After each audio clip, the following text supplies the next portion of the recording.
Se a gente pegar o capítulo 10 de Marcos para ler, à primeira vista pode parecer uma confusão de histórias, né? Jesus fala de divórcio, abençoa umas crianças, encara um homem rico, cura um cego, mas o que tudo isso tem a ver? Pois é, tem um fio condutor super poderoso que conecta tudo e que vira de ponta cabeça o que a gente pensa sobre poder, status e valor. Vamos mergulhar juntos nesse tema do reino invertido. Para a gente entender bem o capítulo, primeiro a gente precisa sentir a tensão no ar.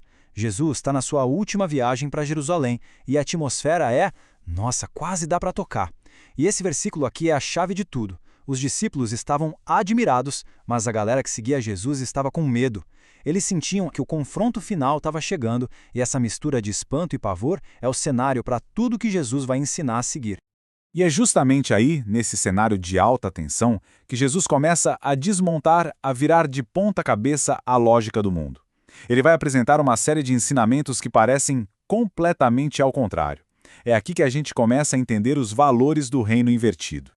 Olha só, Jesus começa a bagunçar a pirâmide social da época. Num mundo onde poder e status eram tudo, ele faz o que ninguém esperava. Ele defende o valor das mulheres no casamento, pega as crianças que, não tinham status nenhum e coloca elas bem no centro.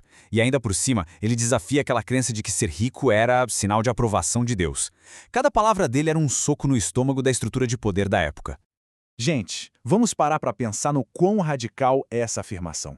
Imagina só, numa cultura onde o que valia era honra, era poder, Jesus aponta para as criaturinhas mais sem poder nenhum da sociedade, as crianças, e diz: é assim que se entra no meu reino. Ou seja, a chave para entrar não é ser forte, não é ser o mais sábio, é ter essa dependência total, essa confiança de criança.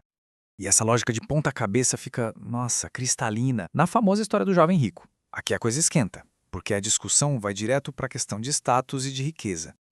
Olha, essa pergunta aqui, ela entrega o ouro.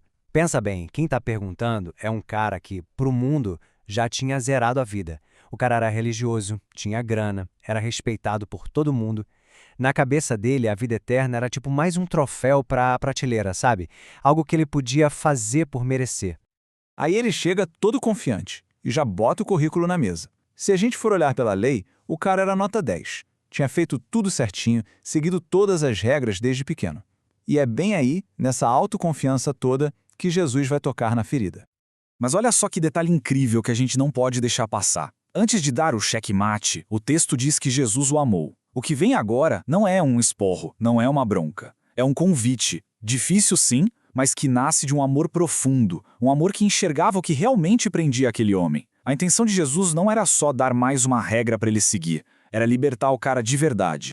E aí vem aquela imagem que deve ter deixado todo mundo de queixo caído. Mas atenção, o ponto aqui não é a grana em si, é o que ela representa, a autossuficiência. Sabe aquela ilusão de que eu não preciso de ninguém, eu me viro sozinho? Pois é, a riqueza alimenta isso.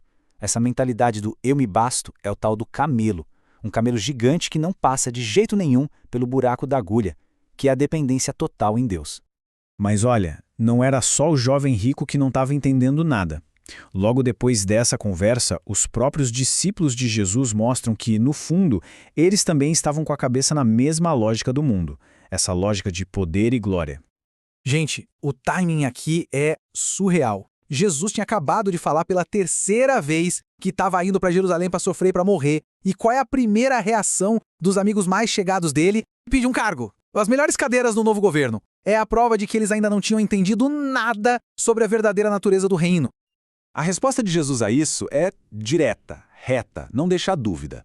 Ele basicamente desenha dois caminhos, dois modelos de liderança.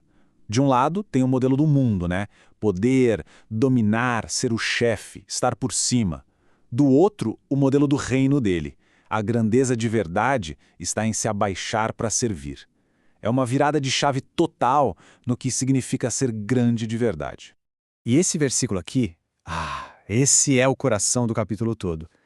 Jesus não está só dando uma aula sobre servir, ele é o próprio exemplo. Ele viveu isso. A vida dele não foi para ser paparicado, para ser servido, foi o contrário, foi para servir e para se entregar por completo até o fim. E aí o capítulo chega no seu ponto alto num clímax narrativo espetacular. A gente vai ver agora um contraste perfeito entre duas pessoas que buscam Jesus. E com isso, a gente vê dois caminhos de fé totalmente diferentes. Esse contraste, gente, é o ponto final, é o resumo de tudo. A gente vê duas maneiras de chegar em Jesus. De um lado, o jovem rico. Ele chega com o currículo debaixo do braço, com a conta bancária cheia, com a moral lá em cima, perguntando o que ele pode fazer. Ele confia na força dele. Do outro lado, o cego Bartimeu. Ele não tem nada. Nada. Ele só tem a necessidade dele, a sua impotência. A única coisa que ele pode oferecer é um grito desesperado por misericórdia. E quem recebe tudo? Exatamente. É ele, o que não tinha nada para oferecer. E agora, se liga nesse detalhe que é simplesmente genial. Jesus faz a mesma pergunta para Tiago e João e para o cego Bartimeu. O que vocês querem que eu faça por vocês? A resposta dos discípulos? Poder. A resposta de Bartimeu? Ver. Um pedido nasce da ambição, do ego. O outro nasce da pura necessidade. E é aí que mora toda a diferença. Então tá. Como que a gente resume a ideia principal de Marcos capítulo 10? É simples. Tudo se resume a uma gigantesca inversão.